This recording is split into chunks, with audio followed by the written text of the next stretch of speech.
যখন লোকমান তার ছেলেকে ডেকে বলছেন, ইয়া বুনাইয়া, হে আমার কলিজার টুকরা সন্তান। আপনারা কি শুনতেছেন? আমার সাথে থাকুন, তাহলে বুঝতে সুবিধা হবে।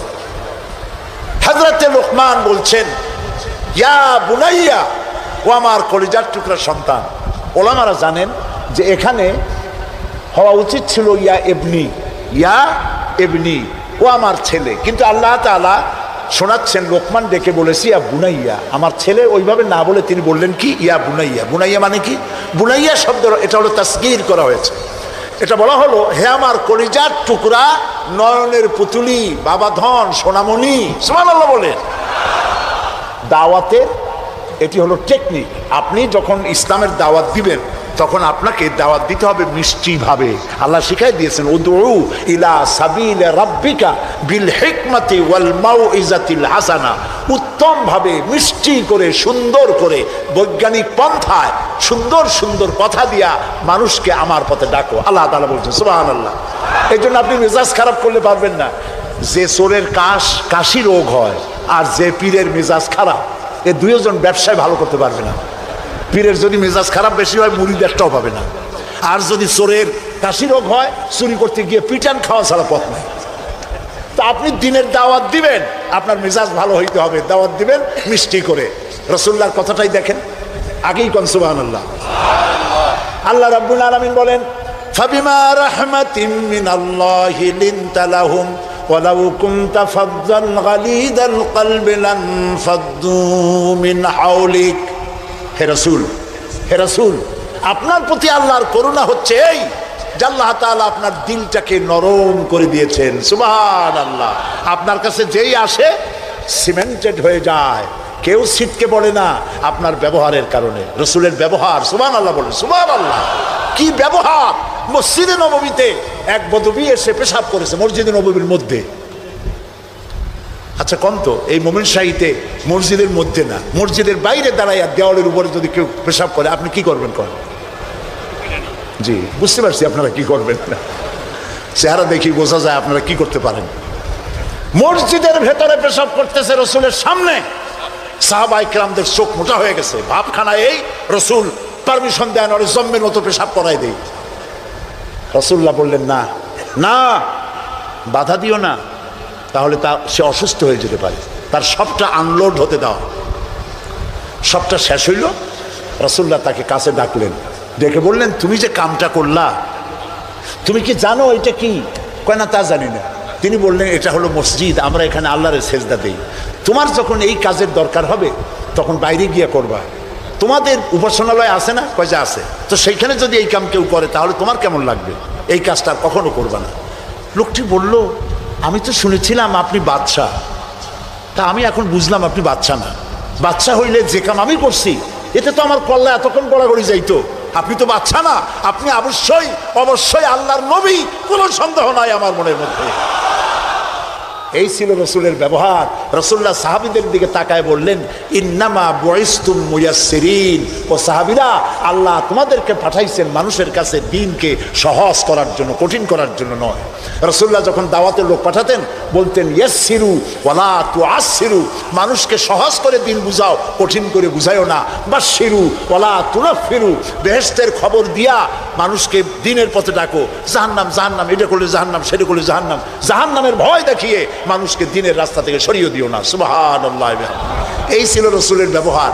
তাই মানুষকে দাওয়াত দেওয়ার সময় টেকনিকটা, লোকমানের দাওয়াত ছেলের প্রতি আল্লাহ কত পছন্দ করেছেন। তিনি ডেকে বলছেন, ইয়া বুনাইয়া, ও আমার কলিজার টুকরা, আমার বাবা। আপনি নিজে আছে না মোমেন শাহী তেমন বখাটে ছেলে, মাথায় উল্লুকের মতো চুল, হাতে ভাল্লুকের মতো নখ, গলায় সোনার চেন, এরকম মোমেন শাহীতে নাও থাকতে পারে। কিছু পোলাপান আছে মাথায় চুল টুল রেখে একটা কেমন কেমন ভাব, তারপরে গলায় মোটা সোনার চেন। পৌষ মাসের শীতেও সামনের 2-3টে বোতাম খুলে থই, লোকেরা যেন বোঝে উনি একখান কিছু ঝুলাইছে।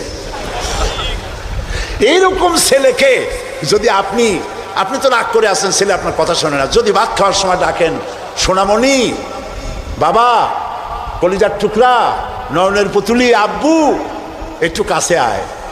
আহারে, ও যত বড় খারাপ হোক আপনার পায়ের কাছে চলে আসবে। আপনি ওর কপালে একটা চুমা দেন, ওর গালে একটা চুমা দেন, আব্বু এই যে তুমি জামা কাপড় পরছো এগুলো মাইকেল জ্যাকসনের জন্য শোভা পায়, তুমি রসুলের উম্মত, মুসলমান মায়ের পেটে আসছো, এটা তোমার জন্য শোভা পায় না আব্বু, এই কামটা তুমি করো না, আমার অসম্মান হয় সমাজে। এই কথা বললে হাজার রাত ওয়াজ শোনার চাইতে আপনার এই মধুর ডাকে আপনার ছেলেকে হেদায়েত হতে পারে। হযরতে লোকমান এইটা শিখাইছেন, ইয়া বুনাইয়া, ও আমার কলিজার টুকরা সন্তান। নসিহত শুনে মনে হয় যে ছেলে খুব ছোট, কিন্তু আসলে ছোট না। ছোট ছেলের এত বড় নসিহত করা যায় না। নসিহতের গুরুত্ব বুঝে বোঝা যায় ছেলে ছোট না ছেলে বড়, কিন্তু ডেকেছেন তিনি সোনামণি বলে। যেমন আমাদের দেশে খোকা আছে, গেদা আছে। আমাদের বরিশালে পিরোজপুরে বাচ্চা ছেলেদেরকে আদর করে ডাকে গেদা, আর বেশি আদর করলে কয় গেদু। তো খোকারে ডাক দিল, এই খোকা, গেন্দু, আরে মেহমান আসছে, একটু চাটা নিয়ে আয়। মেহমান মনে করে গেন্দু বুঝি খুব ছোট, গেদা খুব ছোট। গেদা যখন চা নিয়ে আসলো, দেখা গেল গেদা শুধু ছোটই না, শুধু নিজে গেদা না, কয়েক গেদার বাপও। হযরতে লোকমান ছেলেকে আবেগ ভরা মন দিয়ে ডাকতেছেন, ইয়া বুনাইয়া, ও আমার কলিজার টুকরা সন্তান, শোনো, লা তুশরিক বিল্লাহ, আল্লাহর সাথে কাউকে শরীক স্থাপন করো না। জোরে বলেন সুবহানাল্লাহ। প্রথম দাওয়াত। আমার উচিত ছিল আমার সন্তানকে এই কথা শেখানো যায়, আল্লাহর সাথে শরীক করবা না। ইন্না শিরকা লা যুলমুন আযীম, শিরক হচ্ছে মস্ত বড় জুলম। কে বলেছেন? জুলুম কারে বলে? ওলামারা বুঝবেন। জুলম বলা হয় ওয়াদউস শাই ফি গায়রি মুহাল্লি, যেখানে যে জিনিস রাখার নয় সেইখানে সেই জিনিস রাখার নাম জুলম। যেমন এই টুপি রাখার জায়গা কোথায়? মাথায়। যদি হাঁটুর উপরে থুই তাহলে টুপির উপরে কি করা হলো? জুলুম করা হলো। নৌকা রাখার জায়গা কোথায় বলেন? সেটা যদি রাস্তার উপরে টানায় থই তাহলে নৌকার উপরে কি করা হয়? জুলুম করা হয়। যে জিনিস যেখানে রাখার ওটা সেখানে রাখতে হবে, উল্টা করলে কি হবে? জুলুম হবে। হযরতে লোকমান বলছেন, ইন্না শিরকা লা যুলমুন আযীম, শিরক হচ্ছে মস্ত বড় জুলম। তাহলে শিরকটা কি? শিরক হলো আল্লাহর কাছে যেসব সাহায্য পাওয়া যায় ওই সব সাহায্য অন্যের কাছে চাওয়া যাবে না। সাহায্য, ওয়াইজা সাআলতা ফাসআলিল্লাহ ওয়াইজা ইসতাআনতা ফাসতাইন বিল্লাহ, ক্বালা নবী সাল্লাল্লাহু আলাইহি ওয়াসাল্লাম। নবী করিম সাল্লাল্লাহু আলাইহি ওয়াসাল্লাম বলেছেন, কিছু চাইতে হলে কার কাছে চাও? অন্যের কাছে চাইলে কি হবে? শিরক হবে। কোনটা? একটু বোঝেন। আল্লাহ তাআলার সঙ্গে চাইলে পরে চাওয়াটাই শিরক নয়। যেমন আমার ঘরে অনেক সময় মেহমান আসে, আমার ঘরে চা বানাবো, চিনি নেই, তখন আমার ঘরের কাজের লোককে বলা হয় দোতলায় যাও বা তিনতলায় যাও, একটু চা, একটুখানি চায়ের পাতা বা একটুখানি চিনি চাই নিয়ে আসো। এটা কিন্তু শিরক না। আমি বাড়ি বানাইতেছি, টাকায় কুড়াইতে পারছি না, আমি দেলোয়ার হোসেন খান দুলু ভাইকে বললাম, ভাই আমরা তো পার্লামেন্টে একসাথে থাকি, আমি তো টাকায় কুড়াইতে পারতেছি না, আমার 10 লাখ টাকা দেন। এটা শিরক না। কথা কি বুঝে আসতেছে? কোনটা শিরক? শিরক হলো বিবাহ করেছে 8-10 বছর বাচ্চা হয় না, এই বাচ্চা আপনি কোনো খাজা বাবা কোনো পীরের মাজারে চাইতে পারবেন না, এটার নামই শিরক। আমার অসুখ হয়েছে, আমি রোগ মুক্তির জন্য কোনো পীরের নামে মানত করতে পারি না, হারাম। মানুষের নামে মরা পীর অথবা জীবিত পীর, কোন পীরের নামে মানত এবং তার কাছে আশা পূরণের জন্য যাওয়া জায়েজ নাই, হারাম, হারাম এবং হারাম। সন্তান দেবে কে? চিল্লায় বলেন। সন্তান দেওয়ার মালিক তিনি, তিনি ছাড়া কেউ সন্তান দিতে পারে না। এই দেখুন কোরআন, কোরআনে কারিমে রব্বুল আলামিন বলেন, আমি কাউকে কন্যা দেই, আমি কাউকে পুত্র দেই, কন্যা দেই না, কন্যা দেই তো পুত্র দেই না, আবার কাউকে কন্যাও দেই পুত্রও দেই, আবার কাউকে কিছুই দেই না। ইন্নাল্লাহা আলা কুল্লি শাইইন কাদির, সমস্ত জিনিসের উপরে ক্ষমতা কার? সবাই বলে আল্লাহ তাআলার ক্ষমতা। আচ্ছা, আরেকটা কথা বলে আপনারা জবাব দেন, পীর বুজুর্গ তারা বড় না নবীরা বড়? কারা বড়? মানুষে বোঝে না, সেই জন্য বলে পীর পয়গম্বর। কথা বলতে গিয়ে বলে পীর পয়গম্বর, মনে হয় যেন পীর আসছে আগে পয়গম্বর আসছে পরে। কি অন্যায় কথা। প্রিয় ভাই সব, পীর আর নবী তুলনা দেওয়া মোটেও জায়েজ নাই। তবে একথা আমি বলতে পারি, সারা পৃথিবীর সব পীর, সারা পৃথিবীর সব আলেম সব যদি একত্রিত হয় একজন নবীর জুতার সমান হবে না। বলেন সুবহানাল্লাহ। তারা আল্লাহর নবী, কোন নবীর কোনো ভুল নাই, গুনাহ নাই, মাসুম, বেগুনাহ, আল্লাহ নিজে তাদেরকে হেফাজত করেন। সুবহানাল্লাহ। এবার দেখুন, আমরা সন্তান চাইতে আমাদের লোকেরা গেল মাজারের কাছে, আর হযরতে জাকারিয়া আলাইহিস সালাম সূরা আলে ইমরান, আমি কি গল্প করতেছি না কোরআন শুনাইতেছি? সূরা আলে ইমরান আপনারা পড়বেন। সূরা আলে ইমরানের মধ্যে আছে হযরতে জাকারিয়া আলাইহিস সালাম বুড়া হয়ে গেছেন, সন্তান নাই, একটাও নাই। তিনি আল্লাহর কাছে ফরিয়াদ করলেন, আল্লাহ আমি একদম বেওয়ারিস হয়ে যাব মরিয়া, তুমি আমাকে একটা সন্তান দিও। একদিন তিনি নামাজ পড়তেছিলেন, নামাজের মধ্যে হযরতে জিবরাইল আলাইহিস সালাম আসলেন। হযরতে জিবরাইল ওহী নাজিল করলেন। আল্লাহ তাআলা বলেন, হে জাকারিয়া, আমি তোমাকে সুসংবাদ দিতেছি, তোমাকে একটি পুত্র সন্তান দেওয়া হবে। পুত্র সন্তানটি জন্মগ্রহণ করার সঙ্গে সঙ্গে নাম রেখে দিও ইয়াহইয়া। ছেলে হবে, সন্তান হবে, সন্তান হবে ছেলে। আর নাম রেখে দিলেন কে? আল্লাহ নিজেই। হযরতে জাকারিয়া প্রশ্ন করলেন জিবরাইলকে, জিবরাইল, আল্লাহ তো বললেন যে আমারে আল্লাহ ছেলে দিবেন, কিন্তু এই ছেলেটা হবে কেমনে? আমি তো বুড়া, সোজা হয়ে খাড়াইতেও পারি না।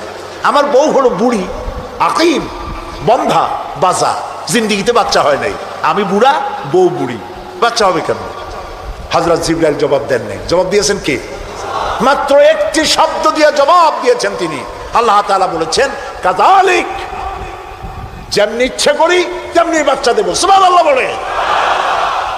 আল্লাহ তাআলা কিছু করতে চাইলে তিনি তো কুন ফায়াকুনের মালিক। দুইটা অক্ষর, কোন, কাফ আর নুন, কোন। আল্লাহ বলেন কোন, দেনান দেয়ার হয়ে যায়। সুবহানাল্লাহ। আল্লাহ তাআলা মানুষ বানাবেন, বাপ মা কিছু দরকার নাই, খালি কতটুকু মাটি হইলি সারলো, পারছে কিনা বানাইতে? বলেন, নাম কি? কাদাও দরকার নেই। আল্লাহ মানুষ বানাবেন, বাপ মা, বাপের দরকার নেই, খালি একটা মেয়ে লোক দরকার, পারছে না বানাইতে? কে তিনি? ঈসা আলাইহিস সালাম। ফাআলুল লিমা ইউরিদ, যা খুশি তাই তিনি করতে পারেন। এই আল্লাহরে থুইয়া তোমরা যাও কই? ফাইনা তাযহাবুন, কোথায় যাও? মুসলমানেরা বোঝে না। প্রিয় ভাই, সব আফসোস করে বলি, লোকেরা মাজারে যায়, মাজারে যাইয়া যা করে এই মুসলমানরা, মুসলমানই থাকে না। আমার নিজের চোখে দেখা চট্টগ্রামে বাইজিদ বুস্তামির মাজার তারা বলে, কিন্তু ইতিহাস বলে না যে ওখানে ওনার কবর আছে। উনি ওখানে আসছিলেন একবার, এটা ইতিহাসে পাওয়া যায়। তো একটা পুকুর আছে, আমি একবার গেলাম, এত লোক যায় কি দেখি, গিয়া দেখি একটা পুকুর, সেই পুকুরের মধ্যে বিরাট বিরাট কচ্ছপ, বোধ হয় ওর 4টে কচ্ছপ এই মঞ্চে ধরবে না, এত বড় বড় কচ্ছপ, গায়ে সেদলা পড়ে গেছে। মুসলমান, মাথায় টুপি, মুখে দাড়ি, গরুর কলিজা, খাসির কলিজা নিয়ে গেছে, কাঁচা কাঁচা কচ্ছমরে খাওয়ায়, আর কচ্ছমের পায়ে হাত দিয়ে চুমা খায়। নাউযুবিল্লাহি মিন যালিক। বুজুর্গ কচ্ছম, মুসলমানের কদমুচি করে কচ্ছমের।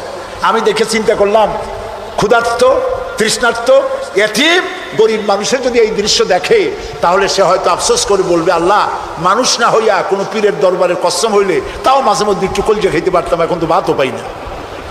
নাউযুবিল্লাহ। একটা গাছ দেখলাম দূরের থেকে, অনেক ফল। আমি চিন্তা করলাম, গাছে এত ফল হয়, কি গাছ? কাছে গিয়ে দেখি কি ফল, ইট আর পাথর ঝুলানো, দড়ি দিয়া ইট পাথর ঝুলানো। আমি জিজ্ঞেস করলাম, ভাই এগুলো কি? এগুলো মেয়ে লোকেরা ঝুলাই গেছে। কেন? যেসব মেয়ে লোকের বাচ্চা হয় না, ওরা এখানে মানত করে, ইট ঝুলাবো, পাথর ঝুলাবো। তো এর সিগনিফিকেন্স কি, দর্শনটা কি? যে দর্শন হলো এই মেয়ে লোকদের ধারণা যে এইভাবে ঝুলাই থুয়ে গেলে এ যেমন ভার হয় ডালের মধ্যে, ওই রকম পেটের মধ্যে ভার হইতে হইতে একদিন বাচ্চা হয়ে যাবে। কি আশ্চর্য কথা! আহারে মুসলমান, প্রিয় ভাই, সব মাজারে লোকেরা যায় আর সেখানে চাদর দেয়, আগরবাতি দেয়, মোমবাতি দেয়। আপনারা দেন না, এরকম নমিন সাইতে নাই? আছে এরকম মাজার? আচ্ছা, দেওয়ার সময় আপনারা কি এই চিন্তা করেন যে এই যে টাকাটা দিলাম, এই টাকা দিয়ে পীর সাহেব কি বেঁচে আছেন? উনি কি এগুলি খেতে পারবেন? কমলা, বেদানা, আঙ্গুর কিনে খেতে পারবেন? অথবা তার বউ বাচ্চা কেউ বেঁচে আসে খেতে পারবেন? দেন কেন?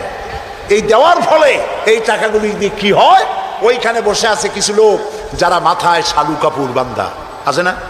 শালু কাপড় বান্ধা, লোহার শিকল পরা, দাড়িতে জট, মাথায় জট, গায়ে সালার চট, মোষ আর দাড়ি দিয়া ঢাকা। আমি অনেক সময় তাকাই দেখছি, হাসে না কান্দে বোঝার কোনো উপায় নেই। নাউযুবিল্লাহি মিন যালিক। একটারে দেখি ওইখানে বসে গাঁজা খাইয়া কি জানি দূরের থেকে তাকাই দেখছি ছাত্র জীবনে, এরভাবে কি জানি ডলে হাতে, এরকম ডলিয়া তারপরে কলকিতে ভরে দিল টান, চোখ বড় হয় এরকম, ক্রমান্বয়ে চোখ বড় হইতে থাকে। আহারে, এরপরে কি জানি এরকম একটা কান্দের উপর থেকে, নাম জানি না আমি, কান্দের উপর থেকে এভাবে ঘষে আর বলে মদিনা যাব কেমন মদিনা। আমি বলি তুই শয়তান, তুই মদিনা যাবি কেমনে? এত গাঁজা খাইয়া তুই যাবি মদিনা? এটা কি সম্ভবপর কথা? প্রিয় ভাই সব, কবরে যদি আগরবাতি, মোমবাতি আর চাদর দেওয়া জায়েজ হতো, জান্নাতুল বাকিতে 10,000 সাহাবীদের মাজার আছে। সুবহানাল্লাহ। হযরতে ওসমান রাদিয়াল্লাহু তাআলা আনহু শুয়ে আছেন জান্নাতুল বাকিতে। হযরতে আয়েশা আমাদের মা রাদিয়াল্লাহু তাআলা আনহা শুয়ে আছেন জান্নাতুল বাকিতে, উন্মুক্ত আকাশের নিচে। আহারে, হযরতে আব্দুল্লাহ ইবনে মাসউদ রাদিয়াল্লাহু তাআলা আনহু, হযরতে আব্দুল্লাহ ইবনে মাসউদ দেখতে খুব খাটো খোটো ছিলেন, পা ছিল একেবারে ছোট। একদিন হাদিসে এসছে, একদিন তিনি খেজুর গাছে উঠতেছিলেন, নিচে সাহাবীরা দাঁড়ানো, এরপরে তার পাও দেখে ওনারা হাসতেছিলেন, এত ছোট পা, হাসতেছিলেন। রাসূলুল্লাহ বললেন, সাহাবীরা আব্দুল্লাহর পা দেখে হাসতেছো? কিয়ামতের দিন আব্দুল্লাহর পা যদি এক পাল্লা রাখা হয় আর ওহদ পাহাড়টা যদি এক পাল্লা রাখা হয়, ওহদ পাহাড় তার পায়ের সমান হবে না। এই হযরতে আব্দুল্লাহ ইবনে মাসউদ রাদিয়াল্লাহু তাআলা আনহু শুয়ে আছেন জান্নাতুল বাকিতে, চাদর নাই, আগরবাতি নাই, মোমবাতি নাই, কিচ্ছু নাই। রাসূলুল্লাহ বলেছেন জান্নাতুল বাকিতে, বাকি থেকে কিয়ামতের দিন 70,000 আহলে বাকি চাঁদের মতো চেহারা নিয়ে বিনা হিসাবে আল্লাহর জান্নাতে চলে যাবে। ওইখানে চাদর নাই। আর আমরা আমাদের দেশের পীর সাহেবদের মাজারে চাদর দিয়ে, আগরবাতি দিয়ে, মোমবাতি দিয়ে সর্বনাশ করছি। প্রিয় ভাই সব, এটি শিরক, এটা জীবনেও আমরা আর করবো না। রাজি আছেন? রাজি আছেন? কারা কারা রাজি? দুই হাত উঁচু করে দেখা। আলহামদুলিল্লাহ বলি, হাত নামান, বলি আলহামদুলিল্লাহ, জোরে বলেন আলহামদুলিল্লাহ। প্রিয় ভাই সব, কি বলবো, কত কথা বলবো। তানহামা দাগ দাগ শোধ, পম্বা কুজা কুজা নেহাম, সারা অঙ্গে ব্যথা, ঔষধ দেবো কোথা, ইঞ্জেকশন দেওয়ার জায়গাও নাই, সব নষ্ট করে ফেলাইছি। কিছু পীর বাইর হয়েছে, কেউ বলে তিনি নাকি সুফি সম্রাট, শুনছেন না? না, সুফি সম্রাট বলেন, নাউজুবিল্লাহ। এমন সব আকীদা, এমন সব কথাবার্তা প্রচার করা হয় যাতে ঈমান নষ্ট হয়ে যায়। কি মারাত্মক কথা তিনি বলেছেন! তিনি বলেছেন তিনি নাকি স্বপ্নে দেখতেছেন রাসূলুল্লাহ বিবস্ত্র অবস্থায় ময়লার স্তূপে পড়ে আছেন, আর উনি হাত দিয়েছেন, আর অমনি কাপড় চোপড় পরা অবস্থায় তিনি বেঁচে উঠছেন। এর দ্বারা তিনি বলতে চান যে তিনি নাকি মুহাম্মদী ইসলামের পুনর্জীবন দানকারী। বলেন নাউজুবিল্লাহ। প্রথমে তো মুহাম্মদ সাল্লাল্লাহু আলাইহি ওয়াসাল্লামের ইসলাম না, ইসলাম কার? আর উনি পুনর্জন্ম দিতে কে? বিশ্ব আশিকে রাসূল সম্মেলনের নামে শিরক আর বিদআতকে ছড়ানো হচ্ছে। মুসলমানেরা, এইটা নাজাতের পথ না, নাজাতের পথ এইটা। নাজাতের পথ কোনটা? জোরে বলেন। নাজাতের পথ কোরআন, এর দ্বিতীয় কোনো রাস্তা নাই। সেই কথাই হযরত লোকমান বুঝাচ্ছেন। হযরত লোকমান বলেন, লা তুশরিক বিল্লাহ, ও আমার কলিজার টুকরা সন্তান, আল্লাহর সাথে কাউকে শরীক স্থাপন করো না। ইন্নাশ শিরকা লাযুলমুন আযীম, শিরক হচ্ছে মস্ত বড় জুলুম, এর কাছেও যেও না। প্রিয় ভাই সব, আমরা যদি না খেয়ে থাকি, কে আমাদের খাওয়ায়? আমাদের জাতির পিতার মুখ দিয়ে শুনুন, কে আমাদের জাতির পিতা? এই ব্যাপারে আপোষ করবেন? জীবন চলে যাবে মুসলমানের, এই ব্যাপারে কোনো আপোষ নাই। মিল্লাত আবিকুম ইব্রাহিম, আমাদের জাতির পিতা ইব্রাহিম আলাইহিস সালাম, তিনি কি বলছেন? আল্লাযী হুয়া ইউতঈমুনি ওয়া ইয়াসকিন, আমি যখন ক্ষুধার্ত হই আল্লাহ আমারে খাওয়ায়, আমি যখন তৃষ্ণার্ত হই আল্লাহ আমারে পান করায়। এটাই হচ্ছে তাওহীদ। ওয়াইদা মারিতু ফাহুয়া ইয়াশফিন, আমি যখন অসুস্থ হই আল্লাহ আমারে রোগ মুক্ত করেন। সুবহানাল্লাহ। যা চাইবেন কার কাছে চাইবেন? প্রিয় ভাই সব, লোকেরা বোঝে না, না বুঝিয়ে সব করে। তাবিজের আর একটা শিরক আছে। কোরআন শরীফ দিয়ে তাবিজ লেখে, সেই তাবিজের আবার কায়দা আছে। ধান্দা লাগাবার জন্য বলে খালের পানি, বিলের পানি, পুকুরের পানি, টিউবওয়েলের পানি, সালার পানি, খালের পানি, 7 জায়গার পানি, জাফরানের কালি, এগুলো নিয়ে কাগজের উপরে দাগ দিয়ে তারপর কতগুলি নাম্বার লেখে, 752, 313, 1472, 1771, হাবিজাবি। আপনারা দেখেন খুলে, আমি যা বললাম উল্টো একটাও বলছি নাকি? এগুলো লিখা তারপরে লেখে ইয়া জিব্রাইল, ইয়া মিকাইল, ইয়া ইসরাফিল, ইয়া আরেকটা কিছু। আমি একজনের গলায় দেখলাম এত বড় তাবিজ। বললাম ভাই এত বড় তাবিজের মধ্যে কি? কয় যে সর্বনাশ, এ বলাই যাবে না। বললাম কেন? কয় যে আমার ক্ষতি হবে। কিচ্ছু হবে না ভাই, খোলো তো একটু দেখি। তারপরে তাবিজটা খুললাম, মোমটম ছাড়াইয়া তাবিজ দেখলাম যে ওইভাবে দাগ দাগ দেওয়া, আর চতুর্দিকে লেখা ইয়া বধু হো, ইয়া বধু হো। তা আমি বললাম ভাই এই তাবিজ দেখছে কে? বললো মসজিদের ইমাম সাহেব। ডাকে ইমাম সাহেব আসলাম, বলল ভাই ইমাম সাহেব এই তাবিজ আপনি লিখছেন? কয় হ্যাঁ। তা আমি বললাম ভাই বধু হো কি? কয় হুজুর আমি নিজেও বুঝি না বধু হো কি।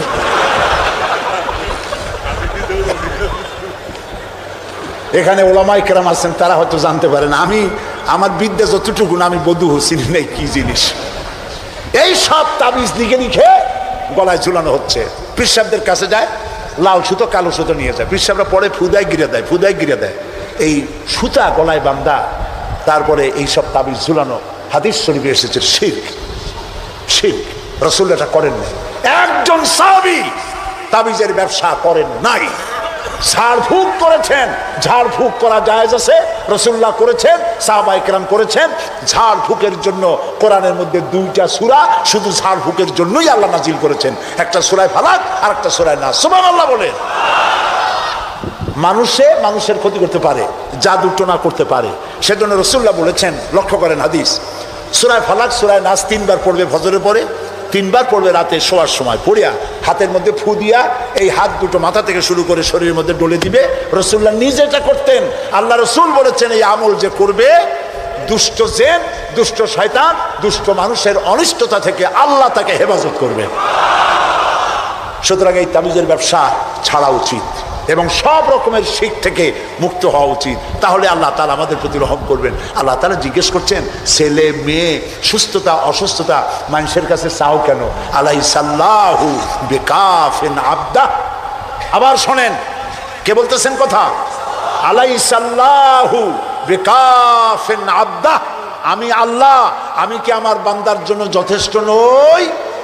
আপনারা বলেন অবশ্যই যথেষ্ট। চিল্লায় বলেন অবশ্যই যথেষ্ট। আল্লাহ তাআলা যদি যথেষ্ট হন তাহলে আমরা শিরকের কাছে কেন যাব? আল্লাহ কি পছন্দ করলেন দেখেন। আল্লাহ তাআলা পছন্দ করে লোকমানের কথা উঠাই দিলেন যে শিরক করবো না, শিরক হলো মস্ত বড় জুলুম। এই শিরকের কথা একটি আয়াত পড়ে শেষ করে দেই। আমরা কি আল্লাহর সাথে দেখা করতে চাই বলেন? এটা তো খুব খারাপ কথা হলো। আমি বললাম আমরা কি আল্লাহর সাথে দেখা করতে চাই? এই 4-5 জন করে চাই, আর বাকি লোকের অবস্থা তো খুবই করুন। আমরা কি আল্লাহর সঙ্গে দেখা করতে চাই? এইবার বুঝেছেন, প্রথমে বুঝছিলেন না।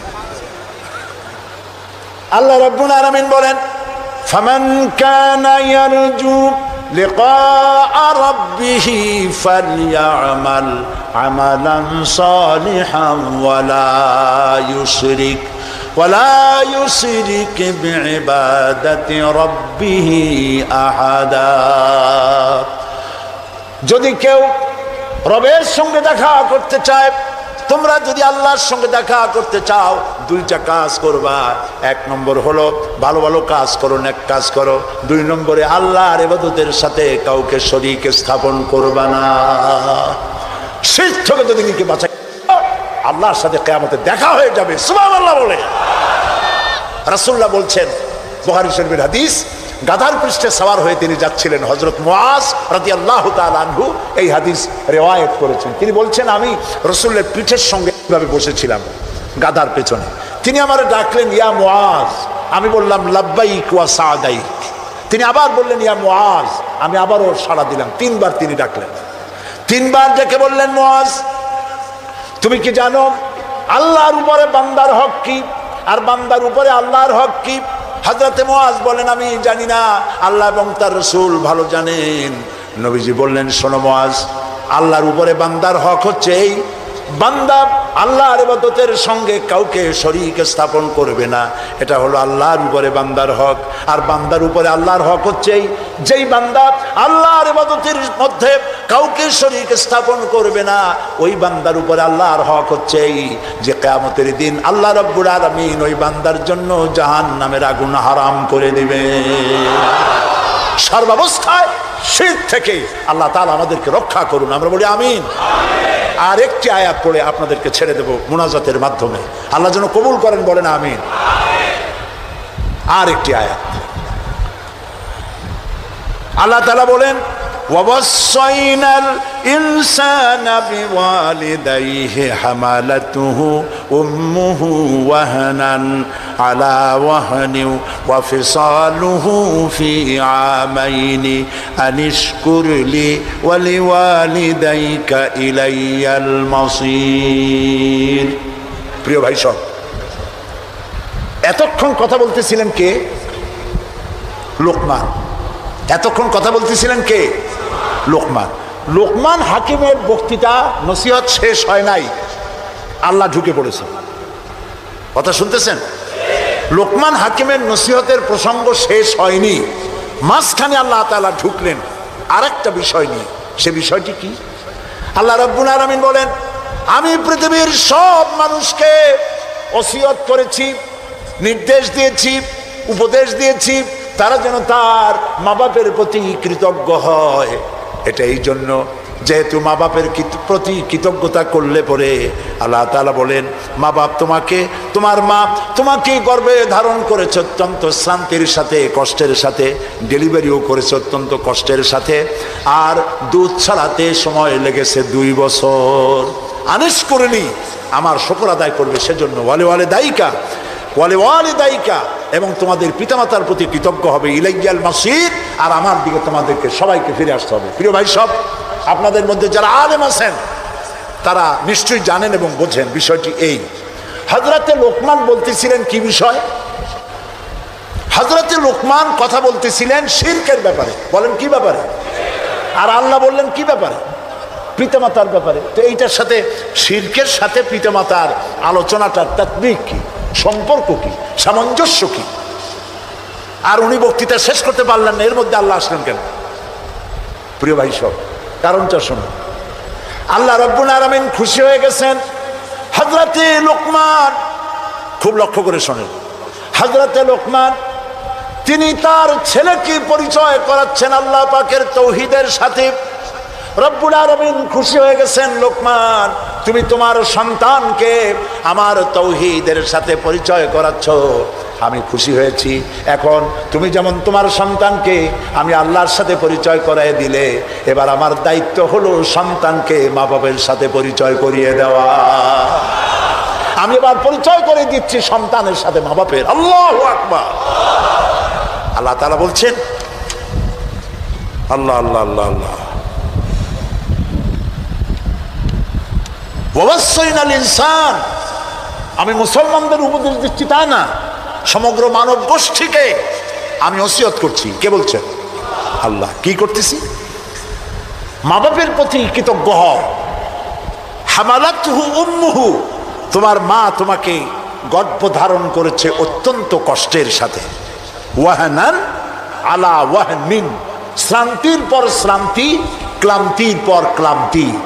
মার পেটে যখন সন্তান থাকে, অনেক মায়েরা আসছেন এখানে, হাজার হাজার মায়েরা আসছেন। সন্তান যখন পেটের মধ্যে থাকে তখন স্বাভাবিক অবস্থার একটা পরিবর্তন হয়ে যায়। মুখে রুচি থাকে না, বমি ভাব আসে, মাথা ঘুরাতে থাকে, ঘুম হয় না। আল্লাহ রাসূল কি বলতেছেন শোনেন। আল্লাহর নবী বলেন, একটি নারী যখন গর্ভবতী হয়, সে যে ক্ষুধা থাকতেও খেতে পারে না। যতদিন এই অবস্থা গর্ভ থাকাকালীন সময় তার হয়, ততদিন পর্যন্ত রোজা রাখলে যে সব হতো, সেই সব আল্লাহ বান্দির আমলনামায় দিয়ে দে। পেটের ভিতরে সন্তান আছে, সন্তান হাঁটু দিয়া গুতা মারে, মাথা দিয়া গুতা মারে। পৌষের শীতের রাতেও মা ঘুমাতে পারে না, লেপটারে ফালাই দিয়া দাঁড়ায়, উঠে বসে, ঘরমাক্ত হয়ে যান মা। মা যদি এইভাবে, সে যে ঘুমাতে পারলো না, সারা রাত চর্বি জমতে লাগলো। হঠাৎ করে রক্ত প্রবাহ যখন বন্ধ হতে থাকে, আর চলতে পারে না, তখন অ্যানজাইনা হয়, হার্টে বেদনা শুরু হয়। এই বেদনা শুরু হলে তাড়াতাড়ি ডাক্তার এনজিওগ্রাম করে তারপর দেখে কতটা নষ্ট হয়েছে। ওইটাকে যদি প্রয়োজন হয় রগ বদলাবার, তখন তাকে বাইপাস করা হয়। বাইপাস করে নতুন রগ লাগাতে হবে। এখন বলেন, এই নতুন রগ কোথায়? গরুর রগ লাগাইলে হবে? বলেন, ছাগলের রগ? এখন আল্লাহ রব্বুল আলামিনকে চেনা সহজ। ওই রব্বুল আলামিন এমন সুন্দর ব্যবস্থা রেখেছেন, কারো যদি বাইপাস ওপেন হার্ট সার্জারি করার যদি প্রয়োজন হয়, রগের যদি 2-4টা রগ যদি লাগে, আল্লাহ রাব্বুল আলামিন মানুষের হাতের মধ্যে, পায়ের মধ্যে স্পায়ার পার্টস কতগুলি রগ রেখে দিয়েছেন। ডাক্তারেরা পা থেকে, হাত থেকে সেই রগগুলি নিয়ে হার্টের ভিতরে ওই রগ লাগিয়ে দিয়ে নতুনভাবে আবার রক্ত সঞ্চালনের ব্যবস্থা করে দেয়। যালিকুমুল্লাহু রাব্বুকুম, এই হচ্ছে তোমাদের রব। সুবহানাল্লাহ বলেন। ইনি আল্লাহ যিনি এই ব্যবস্থা করেছেন। কিডনি লাগে একটা মানুষের জন্য কয়টা? না, 2টা লাগে না, কিডনি লাগে একটা, কিন্তু আল্লাহ তাআলা দিচ্ছেন কয়টা? 2টা। একটা যদি অকেজ হয়ে যায় তো আরেকটা দিয়ে যেন কাজ হয়। লক্ষ্য করুন, আপনার মেমোরি, আপনার মগজ, আপনার ব্রেন, যে ব্রেনটা, যে মগজটা মাথার মধ্যে আছে, এই মগজের মধ্যে রয়েছে অসংখ্য সেল, কোষ, CELL, অসংখ্য কোষ। মেমোরি কোষ, বুদ্ধির কোষ, শোকের কোষ, সুখের কোষ, অনুভূতির কোষ, মানে আপনার জন্য, এরপরে ডাটা ইনফরমেশন রক্ষা করার জন্য কোষ। অনেকগুলি সেল আছে। মেমোরি সেল যেটা আছে মগজের মধ্যে, সারা পৃথিবীর সকল ডাটা, সকল ইনফরমেশন, সকল তথ্য যদি আপনার মেমোরিতে আপনি ঢুকান, এই মেমোরি সেলে এত জায়গা, পৃথিবীর সব ডাটা ঢুকাবার পরেও 100 ভাগের 1 ভাগ জায়গা ভরবে না। দেখুন অবস্থা। আপনি বসে আছেন চেয়ারে, অফিসে কাজ করছেন, হঠাৎ করে অনুভব করলেন কে যেন জামা গেঞ্জি ফুটো করে আপনার পিঠের মধ্যে নিডেল ঢুকাই দিছে। কে দিল? কে দিল? ও, তাও তো বুঝে ফেলেছেন, মশা। জামা কাপড় সুদ্ধা নিডেল ঢুকাই দিছে। আপনি কিন্তু টের পাইছেন না? টের পান নাই? টের পেয়েছেন কিনা? এই টের পাওয়ার জন্য আল্লাহ রাব্বুল আলামিন চামড়ার মধ্যে অসংখ্য কোটি কোটি লোমকূপ সৃষ্টি করেছেন। লোমকূপ দিয়ে ঢুকলো, আপনি টের পেয়ে গেছেন। টের পাওয়ার সাথে সাথে এই খবরটা চলে গেছে বুদ্ধির কাছে। বুদ্ধির একটা সেল আছে না ব্রেনে, আপনার ওই যে মগজের মধ্যে, ওইখানে চলে গেছে খবর যে পিঠের মধ্যে একজন ইনজেকশন করতে গেছে। বুদ্ধির সেল সাথে সাথে হাতের উপরে ফ্যাক্স পাঠিয়ে দিয়েছে, ফ্যাক্স ঠাট করে মেরে দিয়েছে পিঠের উপরে, মশার গোষ্ঠী সাফ হয়ে গেছে। সময় লাগে নাই 1 সেকেন্ডও, সাথে সাথে অ্যাকশন, ডাইরেক্ট অ্যাকশন। সুবহানাল্লাহ। কপালে যদি থাকে আল্লাহরে চিনতে কষ্ট হয় না, আর কপালে না থাকলে শান্তিনিকেতন থেকে PhD ডিগ্রি করে কাফের হয়ে যায়, মুরতাদ হয়ে যায়, কপাল পুড়ে যায়। এই জন্য অল্পের মধ্যে বুঝতে সহজ, যদি ঈমান থাকে কিসমতে। প্রিয় ভাই সব, আল্লাহ রাব্বুল আলামিন বলছেন লাহুম কুলুবুন লা ইয়াফকাহুনা বিহা, তাদেরকে হৃদয় দিয়েছি, তাদেরকে বিবেক দিয়েছি, সব বুঝলো, আমারে বুঝলো না। তাদের আমি কান দিছি, সব শুনলো, কিন্তু আমার কথা, হকের দাওয়াত শুনলো না। চোখ দিলাম, সব দেখলো, কিন্তু সবকিছু দেখে আমারে খুঁজে পাইলো না। এদের অবস্থাটা কি? আল্লাহ রাব্বুল আলামিন বলেন উলাইকা কাল্লানাম, এরা চতুষ্পদ জানোয়ারের মতো। আল্লাহ বলেন না, তাতেও হয় না, বালহুম আদাল, এরা জানোয়ারের চাইতেও নিকৃষ্ট। বলেন নাউজুবিল্লাহ। প্রিয় ভাই সব, হযরত লোকমান তিনি বলছেন, আল্লাহ তাআলা বলছেন আমি তাকে কি দিয়েছিলাম? জ্ঞান দান করেছিলাম। সেই জ্ঞানের ভিত্তিতে জ্ঞান দিয়েছিলাম এই জন্য যেন তিনি আমার শুকর আদায় করে। হযরত লোকমান আল্লাহর দেওয়া জ্ঞান দিয়ে শুকর আদায় করলেন এইভাবে যে তিনি আল্লাহর গুণগান, আল্লাহর তাওহীদের প্রচার শুরু করে দিলেন। সুবহানাল্লাহ। আল্লাহ তাআলা বলছেন ওমান ইয়াশকুর, যে ব্যক্তি কৃতজ্ঞতা স্বীকার করে তা তার নিজের জন্য, আর যে করে না সে তার নিজের ক্ষতিই করে। এই যে আমরা মাগরিবের নামাজ পড়লাম, এই নামাজ পড়ছি কার জন্য? বলেন সবাই। উপকার হবে কার? উপকার হবে আমার। এই যে মাঝে মধ্যে আপনারা আলহামদুলিল্লাহ বলেন, সুবহানাল্লাহ বলেন, এতে উপকার কি আল্লাহ না আমার? বলেন সবাই। আমার। তামাম পৃথিবীর এটা এই জন্য যে আল্লাহ তাআলা বিরাটত্ব, খুব লক্ষ্য করুন, আল্লাহ তাআলা বিরাটত্ব, মহানত্ব, শ্রেষ্ঠত্ব এবং মর্যাদার যে স্তরে আল্লাহ তাআলা আছেন, আমরা শুকর করে, প্রশংসা করে, সেজদা করে সেই স্তর থেকে 1 ডিগ্রি উপরে উঠাইতে পারবো না। এবং যেখানে তার মর্যাদা আছে, সারা পৃথিবীর সব মানুষ যদি আল্লাহকে অস্বীকার করে, ওই স্তর থেকে 1 ডিগ্রি নিচে নামানো যাবে না। অসম্ভব। এই জন্য কৃতজ্ঞতা যে প্রকাশ করে সে আল্লাহর জন্যই করে। আমরা যদি আল্লাহর জিকির আজগার না করি, আল্লাহর ক্ষমতা শেষ নাকি? বলেন। আল্লাহ রাব্বুল আলামিন বলেন, ইউসাব্বিহু লিল্লাহি মা ফিস সামাওয়াতি ওয়া মা ফিল আরদ। আকাশে যা কিছু আছে, জমিনে যা কিছু আছে, এর মাঝখানে যা কিছু আছে সব আমার জিকির করছে, আমার তাসবিহ পড়ছে। আপনারা বসন্তকালে গাছের ডালে শোনেন কোকিল পাখি কুহু কুহু করে ডাকতেছে। আল্লাহ রাব্বুল আলামিন বলেন, ওয়ালাকিন লা তাফকাহুনা তাসবিহাহুম। তোমরা ওদের তাসবিহ বোঝো না, তোমরা শোনো কুহু কুহু, আসলে সে ডাকে আল্লাহু আল্লাহু। বউ কথা ক আছেন একটা পাখি মমন সাইতে নাই আছে, ছোটবেলা থেকে শুনতেছি বউ কথা ক বউ কথা ক। ওর বউ এত অভিমান করলো কেন? কথা মোটে কই না। আসলে বউ কথা কও আমরা শুনি, আর আল্লাহ বলছেন ওয়ালাকিন লা তাফকাহুনা তাসবিহাহুম, ওরা আমার জিকির করছে তোমরা বোঝো না। মানুষ বুঝবে কেন? মানুষ তো আন্দাজে যা শোনে শব্দের সাথে আপনি যা মিলাবেন তাই কিন্তু হয় ভাই। যেমন ট্রেন ছাড়ছে, ট্রেন যখন ছাড়লো তো প্রাথমিক আওয়াজ শোনা যায় যাচ্ছি যাব যাচ্ছি যাব। যখন জোরে চলে তখন শোনা যায় যাচ্ছি যাব যাচ্ছি যাব, এরকম শোনা যায়, ঠিক না? শব্দের সাথে এরকম যা মিলাবেন তাই হবে। এক ব্রিটিশ নাগরিক নাকি আসছিল বাংলাদেশে, আসে দেখে জমিনে চাষ করতেছে এক লোক দুপুর বেলা। তো তারে গিয়ে ব্রিটিশ জিজ্ঞেস করতেছে, ব্রিটিশ নাগরিক জিজ্ঞেস করতেছে ইংলিশ, বেটা হাউ ডু ইউ ডু? তো কৃষক বলতেছে আমার বুঝি খাইয়ে খেয়ে কাম নাই, এখন তোমার সাথে আমি এই চাষ ছাড়িয়ে দিয়ে হাডুডু খেলবো, এটা কথা হইলো নাকি? মানে শব্দের সাথে মানুষ যা মিলাইতে চায় তাই মেলে।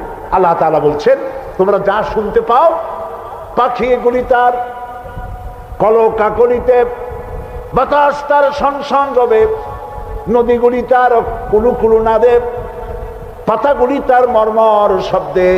যত আওয়াজ শুনতে পাও এগুলি সব নিছক আওয়াজ নয়, সবগুলির ভিতর থেকে আমার জিকির আমার তাসবিহ হতেছে আল্লাহু আল্লাহু আল্লাহু আল্লাহু। স্মরণ করো সেই সময়ের কথা যখন লোকমান তার ছেলেকে ডেকে বলছেন ইয়া বুনাইয়া, হে আমার কলিজার টুকরা সন্তান। আপনারা কি শুনতেছেন? আমার সাথে থাকুন, তাহলে বুঝতে সুবিধা হবে। হযরতে লোকমান বলছেন ইয়া বুনাইয়া, ও আমার কলিজার টুকরা সন্তান। ওলামারা জানেন যে এখানে হওয়া উচিত ছিল ইয়া ইবনি, ইয়া ইবনি, ও আমার ছেলে, কিন্তু আল্লাহ তাআলা শোনাচ্ছেন লোকমান ডেকে বলেছি ইয়া বুনাইয়া, আমার ছেলে। ওইভাবে না বলে তিনি বললেন কি ইয়া বুনাইয়া। বুনাইয়া মানে কি? বুনাইয়া শব্দ এটা হলো তাসগীর করা হয়েছে। এটা বলা হলো হে আমার কলিজার টুকরা, নয়নের পুতুলি, বাবা